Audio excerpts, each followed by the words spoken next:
Hello everyone, তোমরা জানোই আমাদের হঠাৎ করে দীঘা যাওয়ার প্ল্যান হয় and this is the second day at Digha. আজকে আমরা দুজনেই সেজে গুজে চলে যাই দীঘার অমরাবতী পার্কে। আর সেখানে গিয়ে এই ফুলগুলো আমার জাস্ট মন কেড়ে নিয়েছিল, এত সুন্দর। এই ফুলগুলোর নাম আমার ঠিক জানা নেই, তোমাদের জানা থাকলে প্লিজ কমেন্ট করে জানিও। পার্কে গিয়ে জীবনে প্রথমবার আমি রোপওয়েতে চেপেছিলাম। আর সেখান থেকে ভিউটা দেখো তোমরা, জাস্ট অসাধারণ। পুরো পার্কটাই মোটামুটি দেখা যাচ্ছিল। আমরা দুজনেই খুব ভীষণভাবে এনজয় করছিলাম এই এনভায়রনমেন্টটা।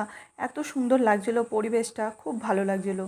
ওপর থেকে যে জলটা দেখছিলাম খুব ভালো লাগছিল। তারপর দেখলাম যে সেখানে বোটিংও হচ্ছে, কিন্তু আমাদের হাতে সময় না থাকায় আমরা বোটিং করতে পারিনি। নেক্সট বার যখন যাব অবশ্যই আবার ট্রাই করব আমরা।